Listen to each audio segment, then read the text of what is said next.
عايز تعرف كل حاجة عن البرايفسي أو وسائل الخصوصية على واتساب؟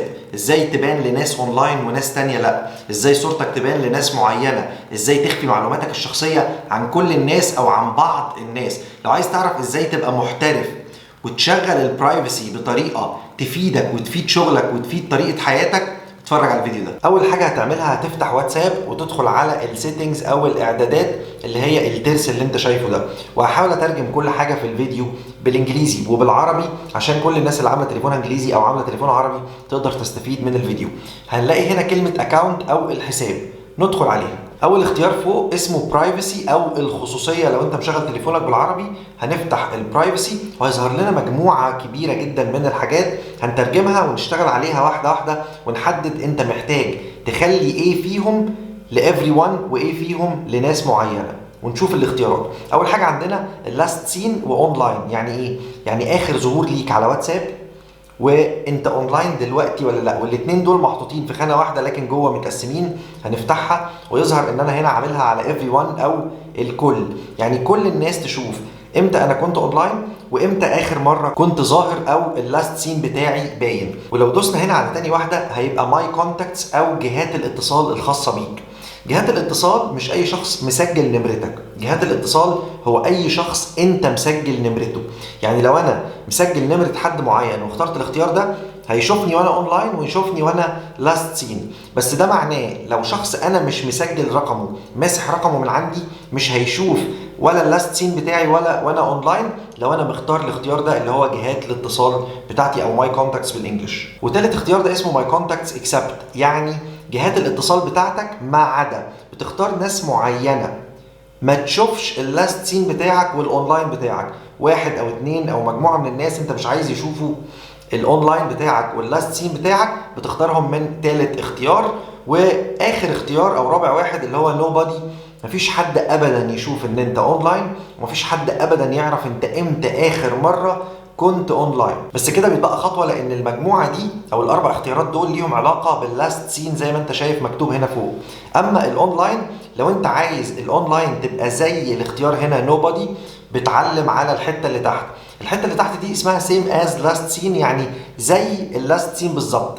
اي حاجه انت هتختارها هنا وانت معلم هنا يبقى الاثنين هيبقوا زي بعض، يبقى اللاست سين والاونلاين الاثنين زي بعض. ولو عايز اللاست سين بس هو اللي محدش يشوفه بس وانت اونلاين ان انت اونلاين تعلم هنا، وبالشكل ده هيظهر ان انت اونلاين وقت ما تبقى اونلاين.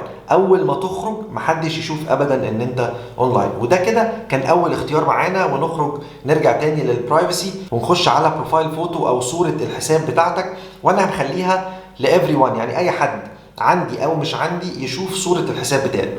لو انت عايز محدش يشوف صورة الحساب بتاعتك خالص هتعلم على اخر واحدة اللي هي نوبادي اللي هي لا احد.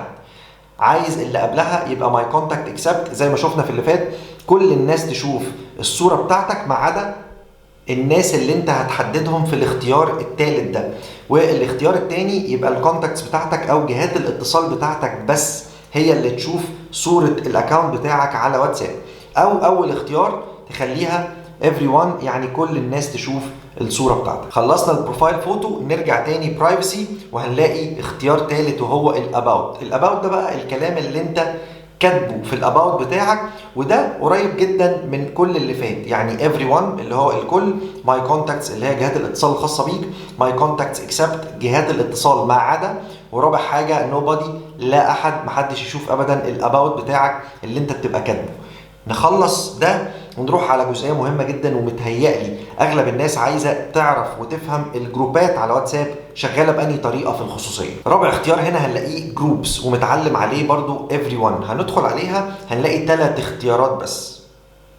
الثلاث اختيارات دول مكتوب فوقيهم who can add me to groups، يعني مين يقدر يضيفك لاي جروب. اي حد يضيفك لاي جروب من غير ما تعرف وتلاقي نفسك فجأة مزنوق في جروبات انت مالكش دعوة بيها وعايز تخرج منها ومحرج ومكسوف.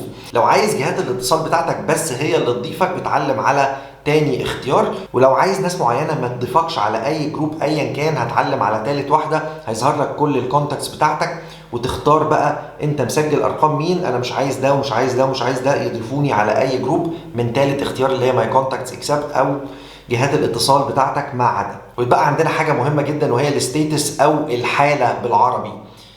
اللي هي رقم 5. هنا في 3 اختيارات بس، وفي اختيار اصلا جديد.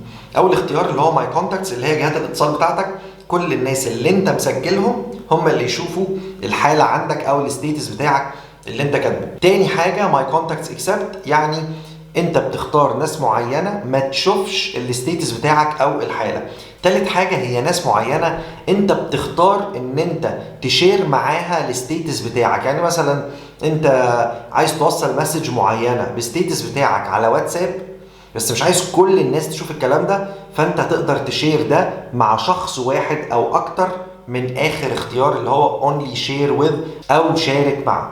وبكده نبقى تقريبا اتكلمنا عن اهم 5 مميزات في البرايفسي. تقريبا كده انت خدت فكرة عامة عن ازاي تتحكم في تليفونك او تتحكم في الواتساب بتاعك. اللي اتكلمنا فيه النهاردة خاص بواتساب ماسنجر، مش واتساب فور بزنس، لان في تطبيقين وناس كتير بتتلخبط ما بينهم. ووسائل الخصوصيه هنا مش كلها بتشتغل هنا. هيبقى في فيديو تاني نتكلم فيه عن واتساب بزنس للناس اللي بتشتغل على واتساب، بتعرض المنتجات بتاعتها، بتعلم بالوان معينه على العملاء اللي اشتروا والعملاء اللي باعوا. تفاصيل كتير قوي هتبقى في فيديو تاني. ما تنساش بقى تعمل سيف للفيديو، شير مع اصحابك، فولو عشان تشوف الحاجات الجديده. سلام.